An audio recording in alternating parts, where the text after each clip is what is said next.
Welcome under the Moongate. I'm Erin Bagwell, a developing intuitive medium, awakening witch, and documentary filmmaker. I'm sharing what I'm learning about living from the dead, with stories and interviews to inspire us to find the magic within. Happy New Year, friends. Happy New Year. It's been 2 weeks since I've been on the mic. Unless you're one of my Substack friends, then I had 2 little mini episodes come out that you could have tuned into if you were a paid subscriber. Hint, hint, wink, wink. I am so honored to be spending the new year with you. I know that a lot has been happening in the world, and a lot is still to come in this year, right? We're at the beginning. It's just January. And so I just want to offer that as we move forward, that we find places where we feel the oneness of the universe. There are so many forces right now that are trying to divide and conquer.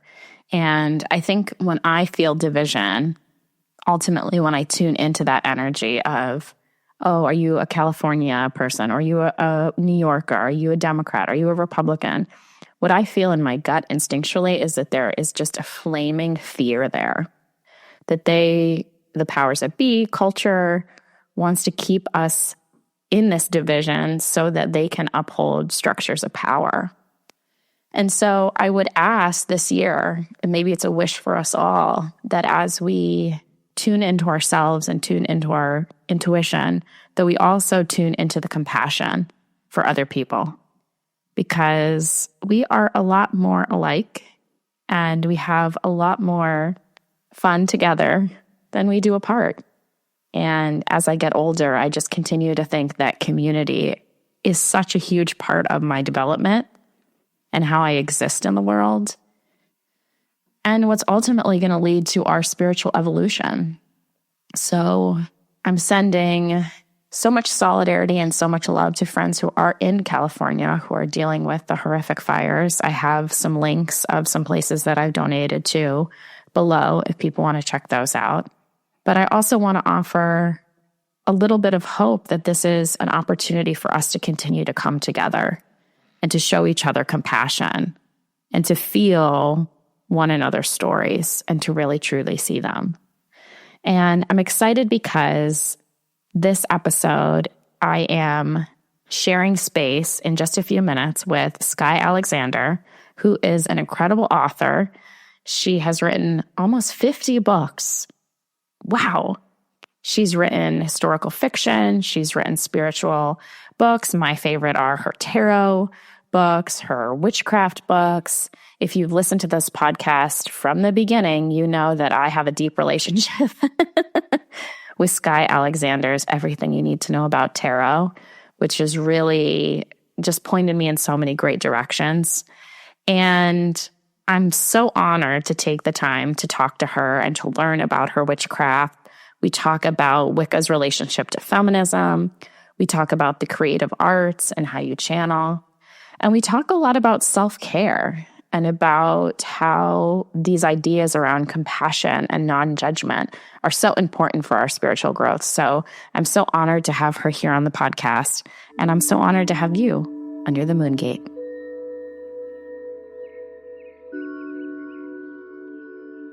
Well, thank you so much for that. I appreciate it. Writers always love hearing from their readers. Well, it's such an honor to talk to you. I feel like I have a million questions for you.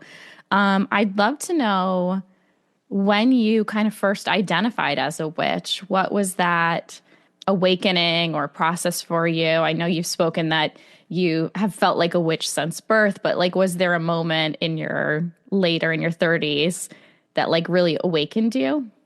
Well, it was actually a little later than that. I started actually practicing and coming out openly about my beliefs in the late 90s. Before that, I was doing a lot of the things that I do now. I just didn't have a name for it, and I wasn't public about it. But I started studying astrology first, and that was back in the 70s, mid-70s, that I started studying astrology.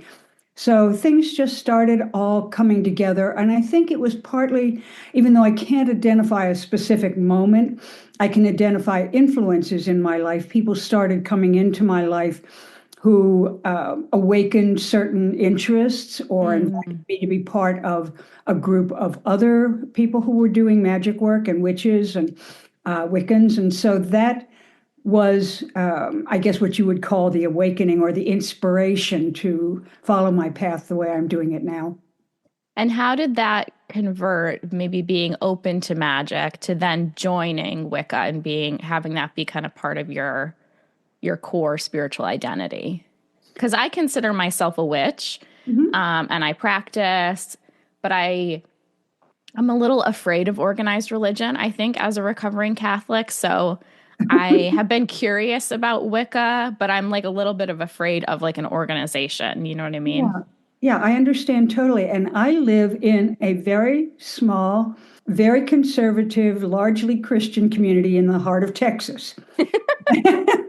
After having lived in Salem, Massachusetts, where everybody's a witch. Yeah. When I first came here, I was worried about that too. I thought that, I might be harassed or that people might, just not like me.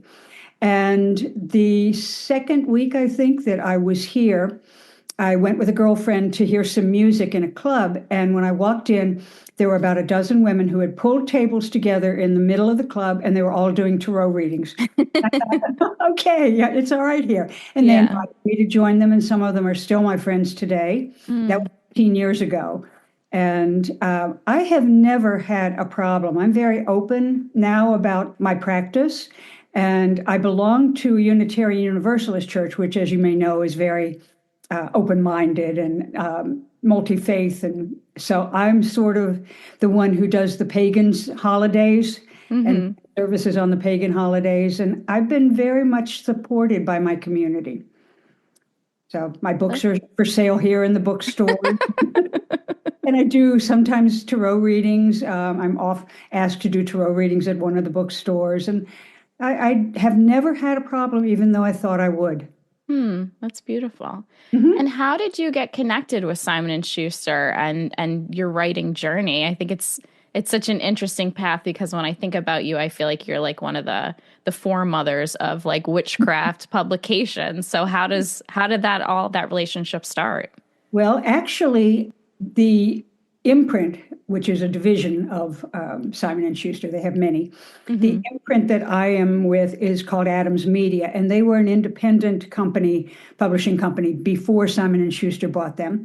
Okay. And they were located near where I lived, so I knew some of the people who worked in that company, and they invited me to. They actually, I think, published the book that you have, uh, Hmm. or they became part of Simon and Schuster. Got it. That was when Simon and Schuster bought them. They bought all of the rights, and all of us authors came along with them. And they Wow. really are wonderful to work with. I have a great group of editors, a great group of publicists, and people who handle the marketing and the contracts and all kinds of things. So I've been very happy with them all these years. And how did they find you, the initial imprint? How did they find you to write the Modern Guide to Witchcraft? What was that? Were they looking for a witch? Were you looking for a publisher? Like, how did it come to be? One of the editors was a friend of mine. We had been in a writing group together for years, and she was my agent at one time. And Hmm. she brought me on board, and she is now still an agent, but she's no longer with Simon and Schuster or Adams. So that was how that initiated. She was looking for people who could embrace the topic and present it in a well researched, but also easily accessible way to Mm. beginners. I feel like I write mostly for beginners and intermediate level people. And my goal is to encourage them to, whether they're, a lot of my readers are young, 18 to 40, I would say, and to encourage particularly the young ones to just get involved and use their talents and enjoy it as well as take it seriously, but also have fun. I love that you're kind of creating space for people and being inclusive in your magic because I feel like there are a lot of spaces where, people feel like they need to jump through hoops to, or they have to have the right kind of altar, and it can feel like a little bit gatekeeping. Mhm. What would your advice be to someone who maybe is an awakening witch? What do they need to have to start practicing? Obviously, I think your books are a gorgeous guide and a beautiful 101. And also, I love the way that they're written. I think you're right that the style is very open to beginners. Like you lay everything out, you explain everything, but your writing style is also so gorgeous. Like there's such illumination in the words when you read them. They almost feel like spells themselves. Oh, well, thank you. Well, I guess it's because I love what I do.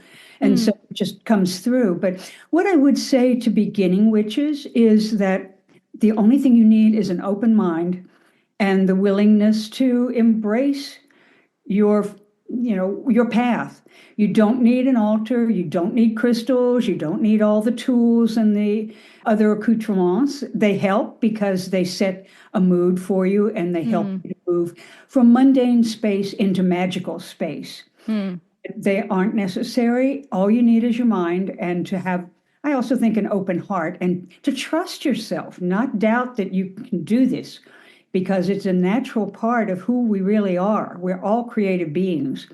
And I would recommend that people maybe get one or two things that they really like and then gradually move from there, whatever speaks to you. And it doesn't have to be an expensive thing. It doesn't have to be big. It's just whatever you really feel drawn to. And gradually, as people grow in their practice, they will naturally be drawn to certain things that spark their intuition or make them feel more engaged in the practice. You might, sometimes it's fun to dress up in witchy clothing or wear jewelry, but it isn't necessary. I know you have talked about kind of going into spaces and talking to young women. You told a story on another podcast where you were working with a parochial school that, and you were sharing, they were learning about different religions and you were teaching them about Wicca. You know, I've been called the blonde witch myself. And I think a lot of times we have this vision of what we think a witch looks like and that we must be all in black and have dark hair. And there's kind of this gothy mysteriousness to it. But I love that you're like, we can just be like, these ordinary Well, people. most people wouldn't think of me as being a witch. And in fact, people say, well, you look so ordinary. How can you be a witch? Look, I wear LL Bean clothing or kind of thing. And I do dress up sometimes for sabbats or for celebrations of some kind. But most of the time, I'm just an ordinary looking person. And so are many witches. I mean, your hairdresser or your mechanic or any of these people might be witches. You just don't happen to know that. Now, how do you get the inspiration while you're writing? I know you've written about fairies and sex magic and kitchen witches. I know that you do a lot of research for your books. Are you channeling also to get specific information, like especially for some of the realms like fairies? That's a tough group to connect with, to understand, to get the facts behind. Can you talk a little bit about how that comes to be? Oh, sure. Well, first of all, I want to say that all writers, whatever they are writing, they're channeling. I mean, yes. I write fiction also, as you probably know. And one of my books in a historical mystery series that I'm writing has a lot of characters who are occultists, who have all come together for a Sabbat on Samhain.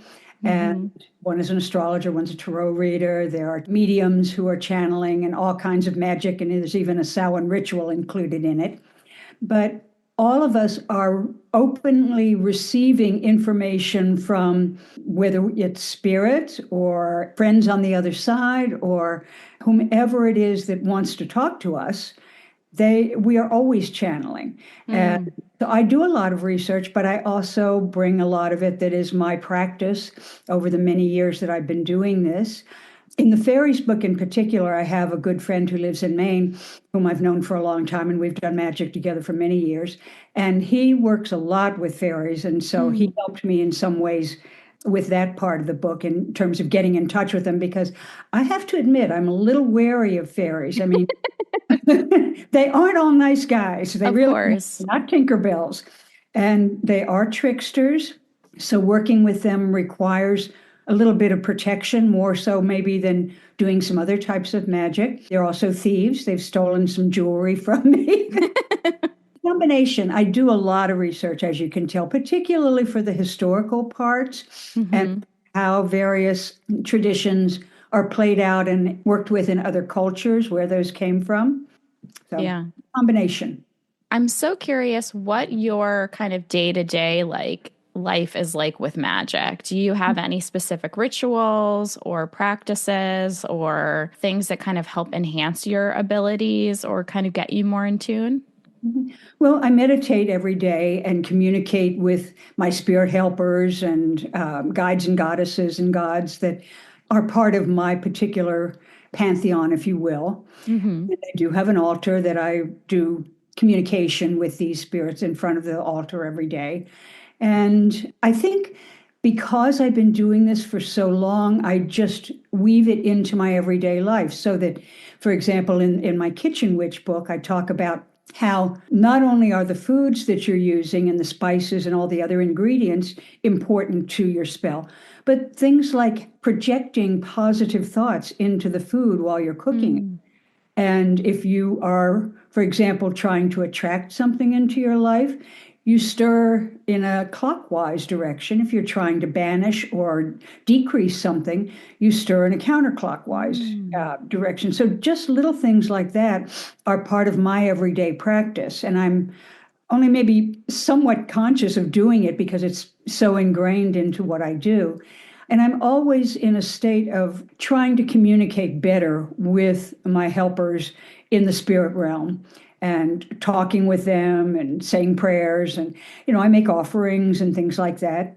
So my daily life is pretty much infused with magic, but not in a really dramatic way that anybody else would necessarily notice what I'm doing. Sure, sure. I have heard a lot of witches talk about their relationship to goddesses. I'm curious how one comes to connect with goddess energy and kind of how that works. Well, first of all, because I'm of Celtic lineage, Irish and Scottish, Mm-hmm. I was very much drawn to the goddess Bridget. She's one of my Mm. favorites. And you probably know something about Bridget, that she was and still is a favorite of the Irish people. And when Christianity moved into Ireland, the people there were not going to give up their goddess. And Mm. so the Christians canonized her as a saint so that she would be, they would, be able to accept her in that way. Mm. And so she's one of my favorites. And she's also a goddess of creativity. She's often shown with a cauldron, which is the feminine energy of creativity, both in the mind and the body.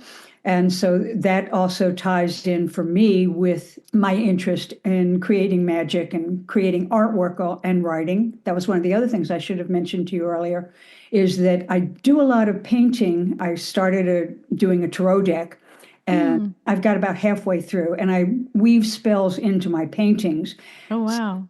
There are also goddesses and all kinds of magic symbolism in the paintings so that they actually serve as spells hanging all around my house. Mm. My other favorite goddess is Kuan Yin, who is the sometimes called the feminine side of the Buddha. And Mm. she is known for her compassion and mercy. And she's sometimes thought of as a bodhisattva who returned to earth to help relieve the suffering of humankind. She's shown sometimes as pouring water onto the earth to heal the beings here. And she's also said to hear the prayers of women. And Mm. she's also the goddess of shipwrecked sailors. And the third book in my mystery series is called The Goddess of Shipwrecked Sailors, and it's all Mm. about Kuan Yin. Oh, amazing. Mhm. I haven't dived into your mystery fiction yet, but I can't wait. It sounds right up my alley. And I have a neighbor who reads a lot of fiction. I've been doing research for this film I'm working on called The Resurrection of the Witch, where I talk about Mhm. the burning times and Yeah. healing our witch wound and things like that. And he's like, you got to get into fiction. You got to read, because the authors do all the same, research. It's just you get to read a story. And so I've been trying to open my heart to more fiction on my research journey. Well, it's just a different way of approaching the information. And that's why I Mm-hmm. try in my fiction to make it very accessible and fun for people to read, uh, Yeah. so that they will get the information, but they are also getting it in an entertaining way. Mm. Yeah. I have heard you speak. You've published over 50 books. Is that correct? I think it's about 50. Yeah. And I've got two more under contract. One will come out, the next one comes out in September. Are you a Capricorn? How are you producing so many so many books? How are you Well, I'm writing so much? Aquarian, but I do have Mercury in Capricorn, so that makes me more disciplined than some of my other writer friends. Uh, Mm-hmm. I think it's partly because I live alone. I don't have a husband or children or a lot of the distractions that other people have. But but I also just love what I do, and I've wanted to do Mm, this all my life. Even before I started first grade, I knew I wanted to be a writer and an artist, and wow. been very fortunate that I have been able to do that and make a good living at it. And it is a lot of work, but I don't see it as being unpleasant. It's my favorite thing to do. Mm, Feel motivated to do it. Like Faulkner once said, he only wrote when he felt like it, and he felt like it every day. yeah. Do you think because you are so connected to your inner child and the dreams of what you wanted to do when you were young, is that why you feel kind of compelled to speak to that audience? I know you love speaking to young women and sharing, your journey with them. Do you think that's the connection there, that you're kind of honoring that space? I might be. I hadn't thought of it before, but I think you might be onto something.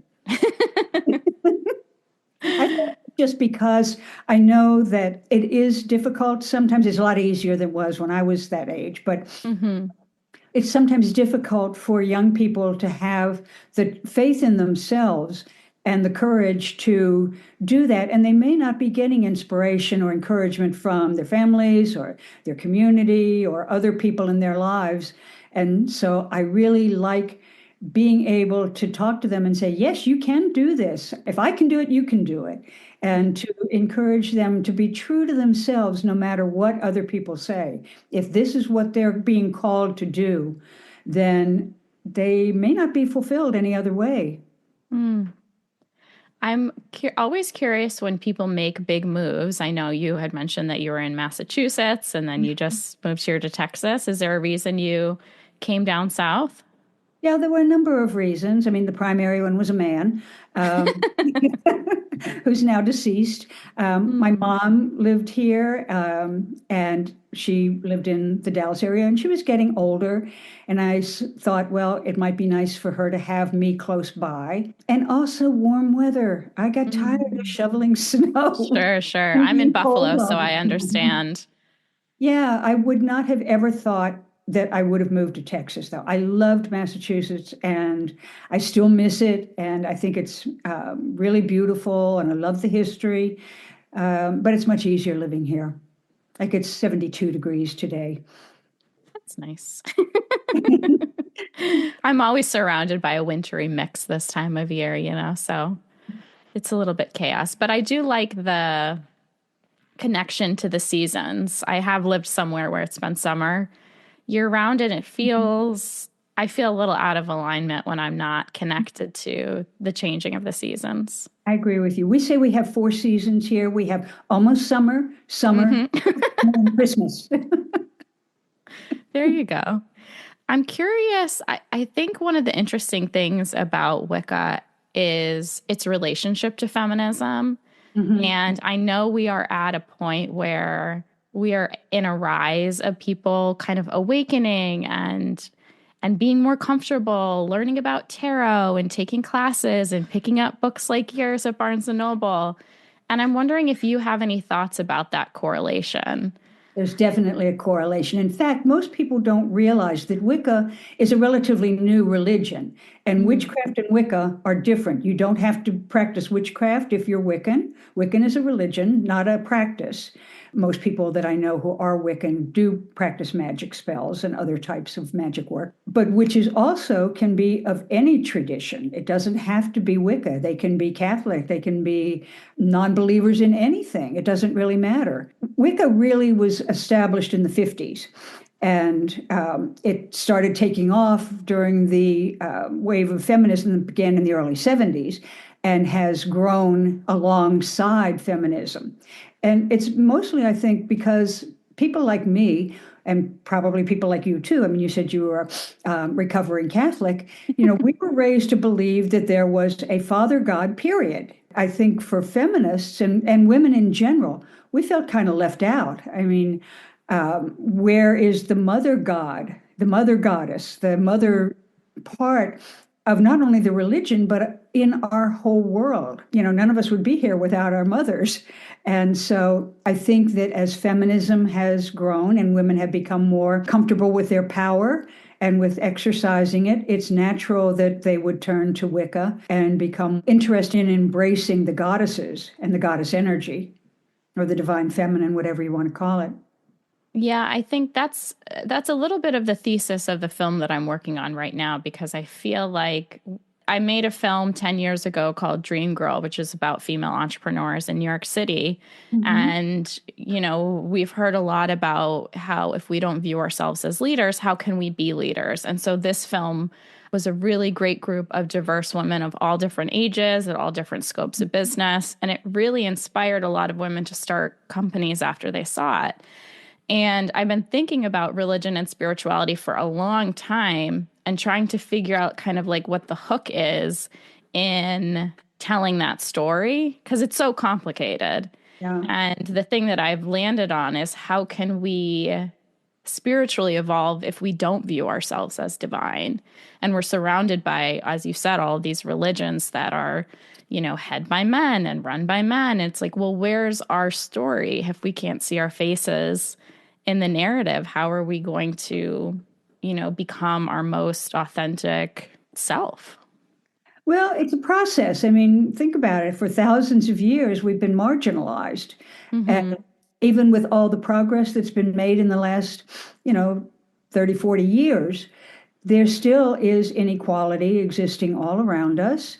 And it still is harder for women to, get to the top of their fields, or to head companies, or to become political leaders or religious and spiritual leaders. So we just have to keep working at it. It's, after thousands of years of being told one thing, it's going to take a little while for us to get our minds around the power that we have and to believe in ourselves. I'm glad you're doing this film. I think it's going to be great. Thank you. I'm excited. I feel like it's like this little ball of yarn, and I just keep pulling all these threads. Like everything is so intertwined and connected. And one of the interesting things while I was doing research is I had this thing in my mind that with the burning times and with our complicated relationship to magic historically, Mhm. like, oh, people are afraid of magic. And this was part of the catalyst of what caused so much violence towards women.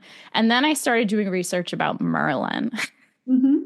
and Yeah. how celebrated Merlin was, and how he was this advisor. And I was like, oh, it's not that we hate magic, we just hate women.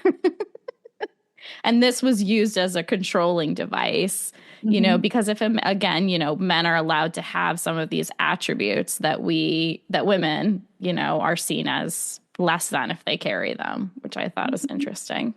Yeah. Yeah, that's true. And as you continue your research into the burning times, you will probably come upon information that also talks about how a lot of the women who were persecuted during that time were healers. They were Mm-hmm. herbalists, or they were midwives, they practiced Sure. types of earth magic, although it was in a healing kind of way.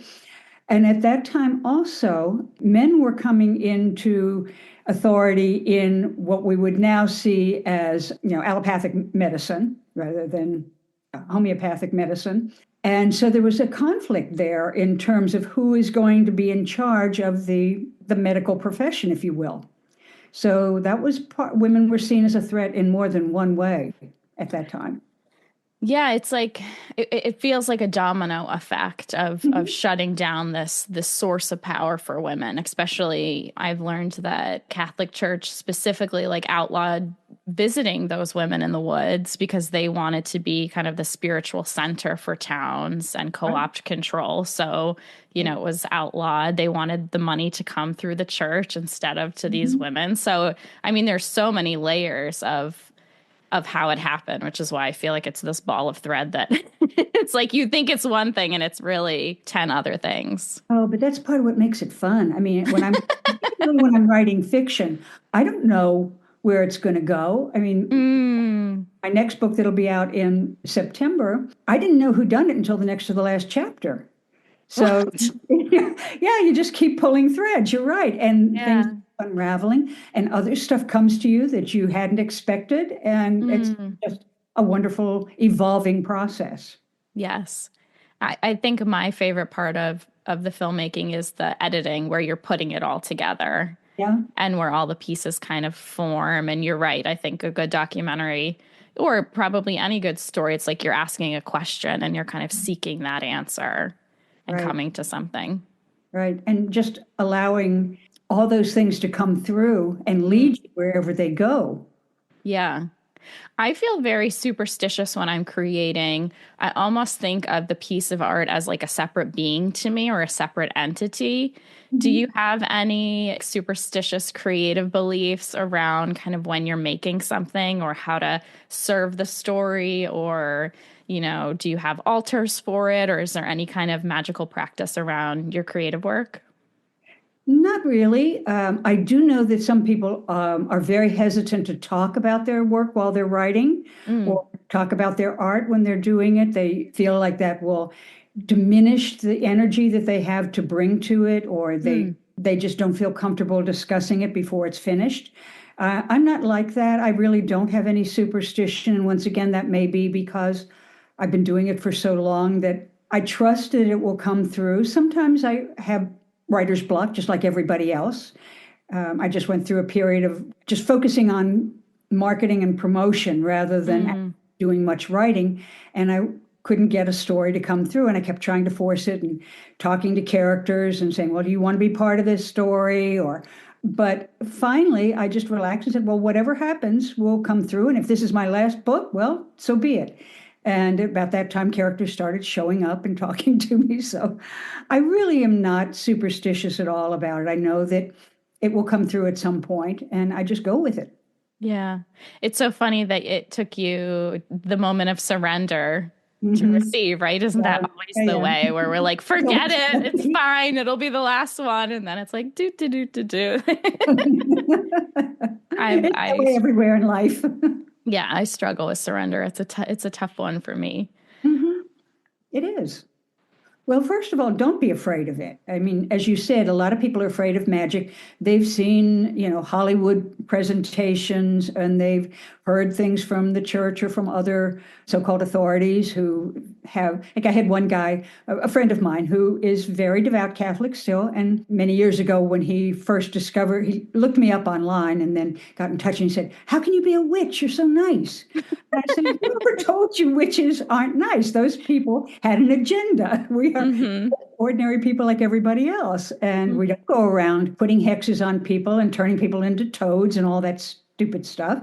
In fact, a lot of people who don't understand magic and don't practice any kind of Wiccan or other spiritual traditions that use magic, they are more likely to do black magic than we are because we know that whatever we put out will come back to us again, maybe threefold, tenfold. But people who maybe somebody cuts them off when they're driving and they hex them by cursing them or thinking bad things about that person who has just done something they didn't like. That's Yeah. black magic.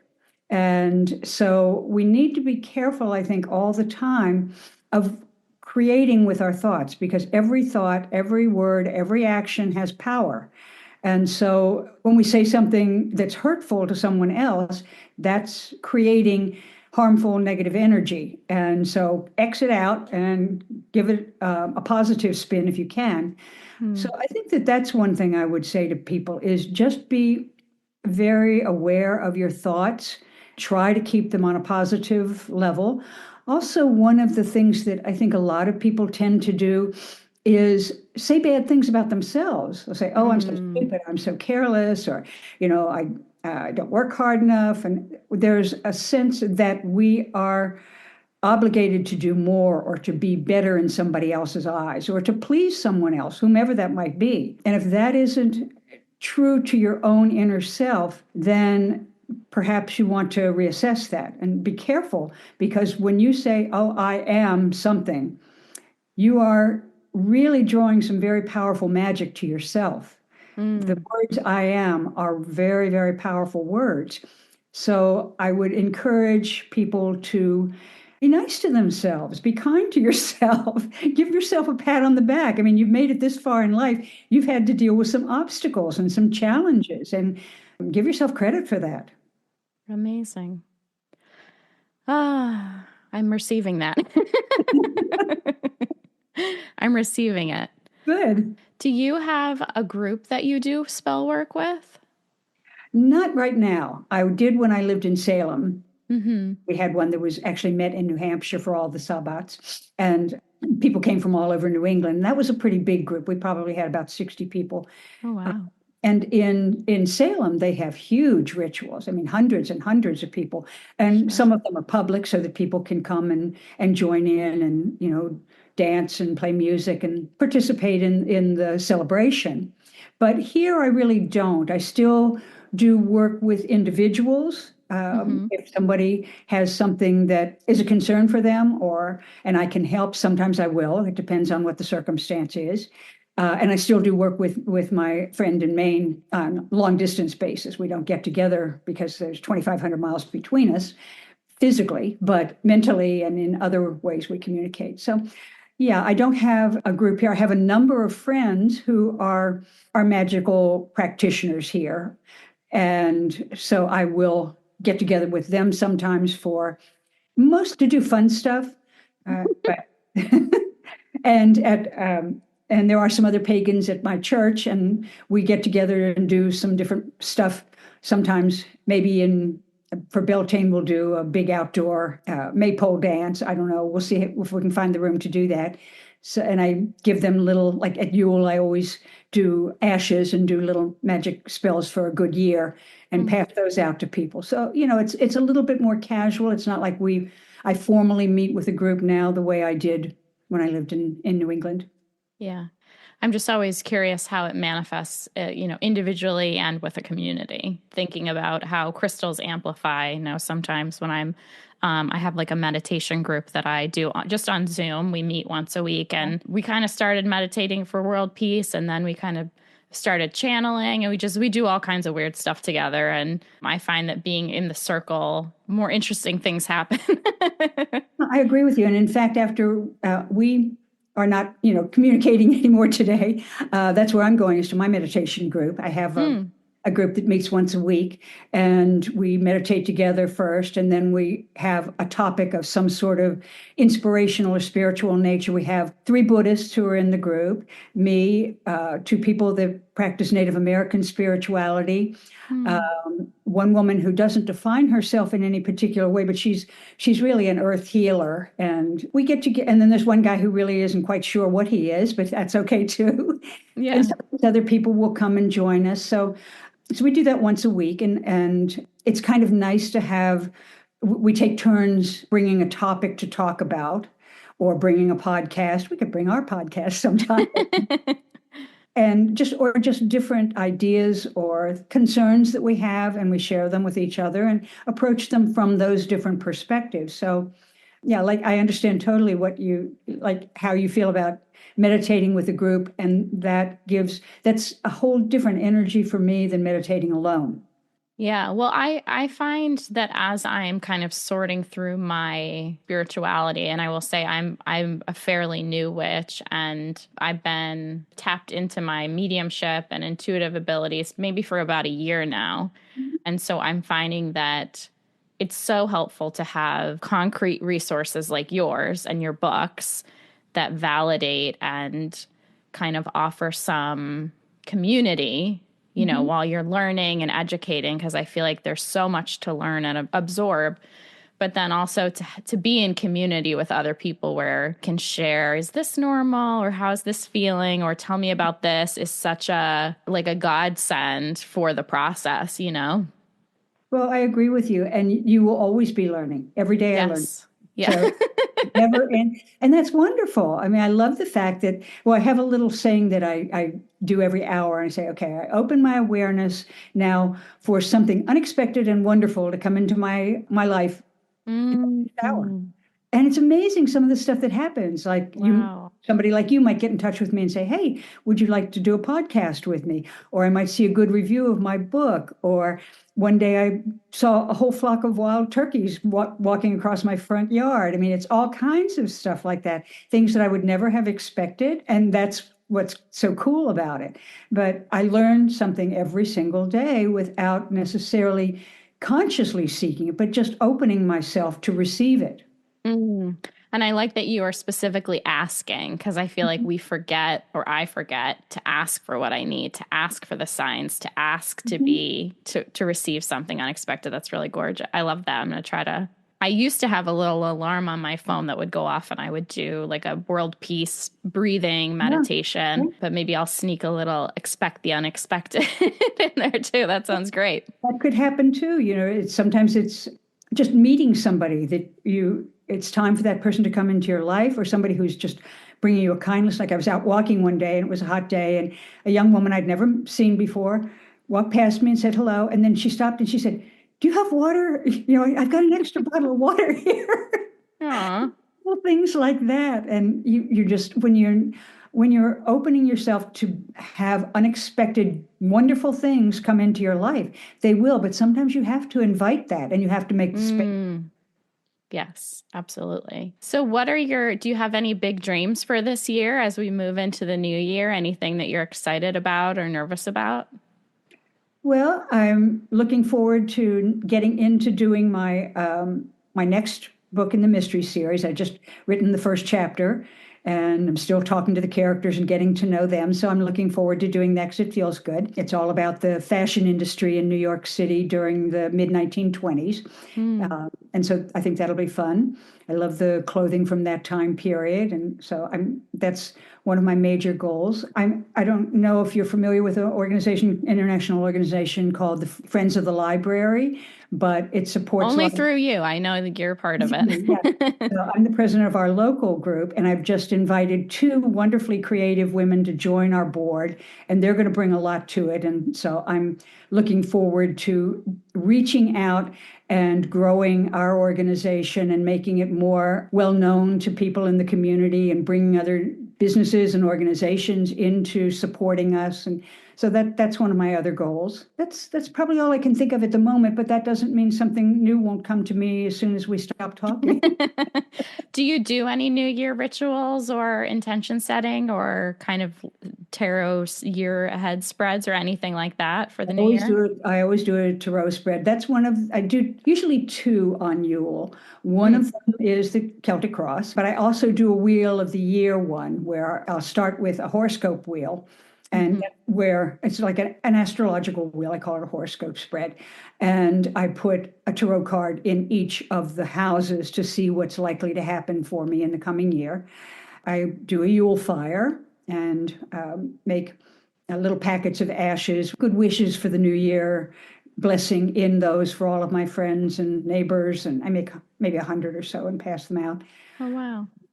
So that's pretty much my traditional ritual for Yule. It's interesting. I feel like, with Oprah and, people like Gabby Bernstein, I feel like there's this big spiritual wave that we've, Yes. been a part of. But now, at least the way I'm feeling is, and the reason I started my show is because I feel like now we want to go deeper.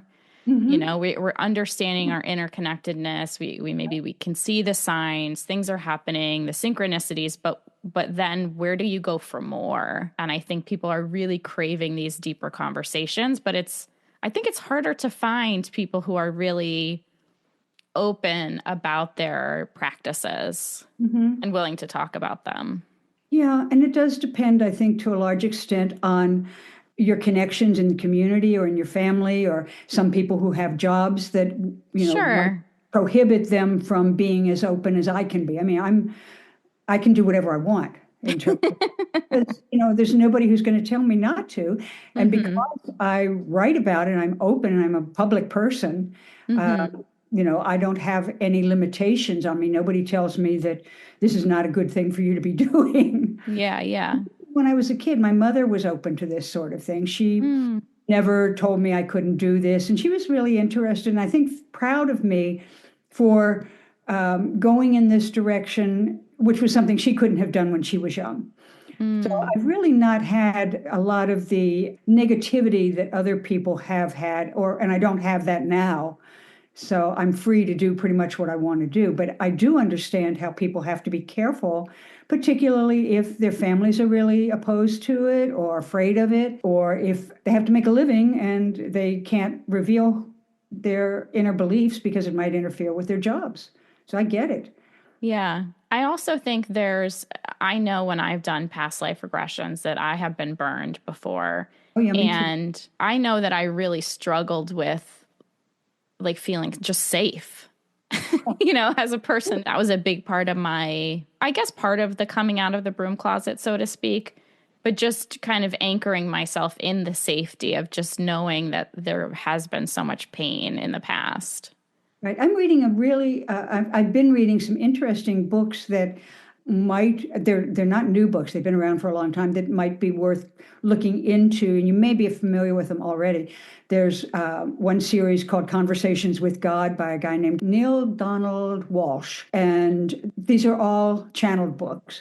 Another series are called Emmanuel's books. And a lot of them say very much the same thing, but Mm. they look at fear a lot and how fear is really the opposite of love. There are only two forces in the universe, and only love is real. Fear is false evidence appearing real, Mm. and that it's just a way to control us. We are, as you know, indestructible beings. Our bodies can be burned or tortured or imprisoned, but our souls can't be, and our spirits can't be. And if you've done regressions, past life regressions, so you know you've been here many, many times, and you're going to be here probably more times.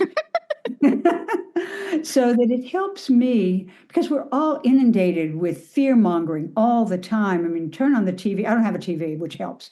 Mm. That also helps me to be able to write more because I don't have a TV. But, Yeah. if you watch the news, you listen to anything, it's going to be fear mongering. Mm-hmm. Commercials make us feel bad about ourselves so that we'll buy products. It's all around us all the time. It's difficult to escape from that. And it's a constant, ongoing choice to be aware of that and to say, no, this isn't me. I'm not really, that's part of my meditation every day too, to, Mm. focus on strengthening the root chakra because that's your survival chakra. And that's, where I try to continually make myself feel secure and remind myself, I chose to come here to, to I chose experience. this.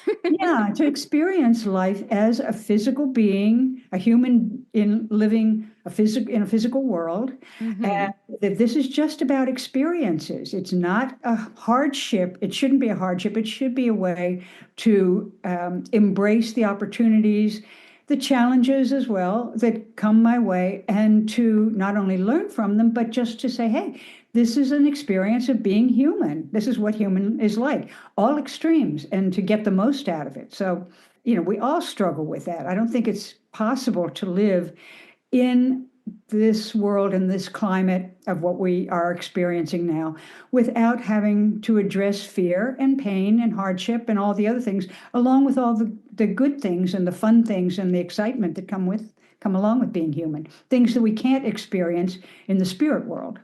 Yeah.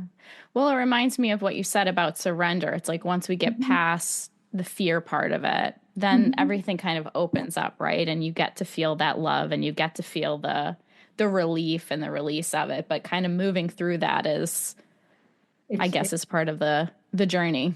Yeah, it is part of the journey. And that's what this is. I keep reminding myself, not only is this a journey, but it's kind of like a stage play. Okay. Mm. This is not, I've just put on this costume, this human costume, so that I Mm-hmm. can play a role in this drama with all the other people who are here on this in this play also, Mm-hmm. And so I have to keep reminding myself that the physical me is not the real me. And Yes. then I feel a little bit more secure. And I keep going back to the term of surrender, keep surrendering control of my life to divine will Mm. and allow myself to be guided. And when I do that, everything just works out fine. Like when I was talking to you earlier about bringing new people onto the board of directors for our library, I put out a newsletter to 200 people, inviting them to come. The only two people who responded were two women that are friends of mine and people that I really admire and really like, but they don't get along at all with each other. And I wanted them both. And so I thought, okay, girls, are we all going to be able to play in the same sandbox nice together?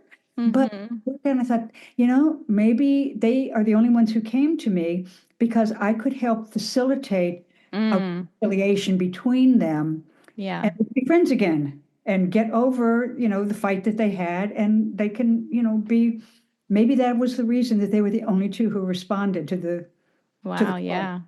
So that's one of the things that I keep surrendering to the God and Goddess, that whatever you take the wheel here and let me, be at peace with it. And it always works out so much better than when I try to do it myself or all by myself. I'll be listening to you say that on repeat all day today. I repeat it myself all day too. Every time I find myself getting panicky or feeling anxious, so I'm not going to be able to do this, or oh my gosh, this is going to be so hard. I say, okay, I have been here all these years, and I've been through all kinds of stuff, and it's always worked out.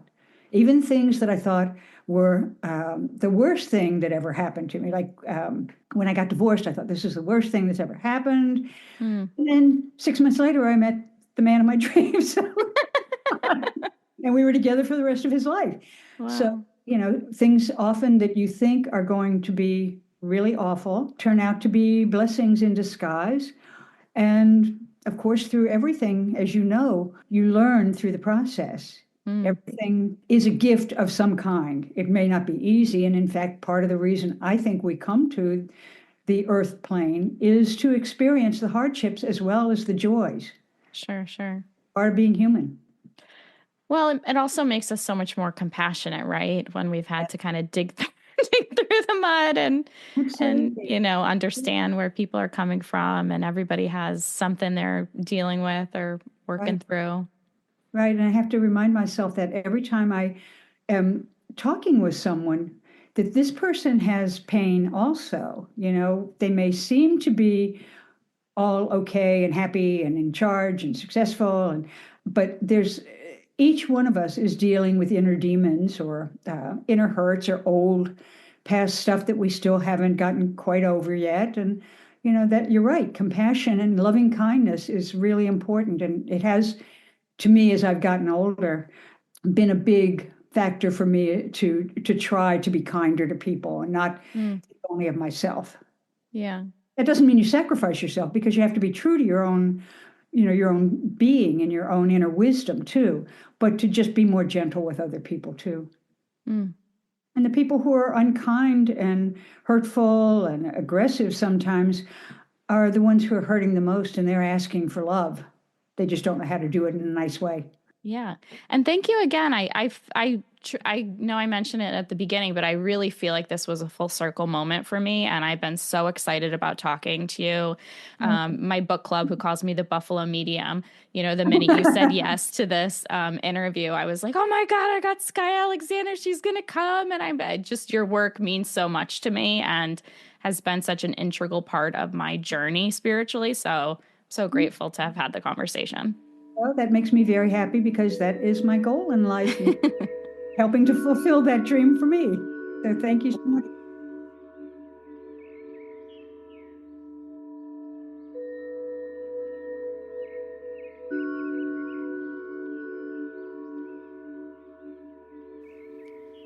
Under the Moongate is produced and hosted by me, Erin Bagwell. And to learn more about my new documentary about the Forgotten Goddess era, the Burning Times, and a modern woman's quest for divinity, visit theresurrectionofthewitch.com. And pass the magic along. Rate, review, subscribe, and share this episode with a friend. Plus, if you want episodes delivered to your inbox, you can join me on Substack as a free subscriber. Okay, thanks so much for listening.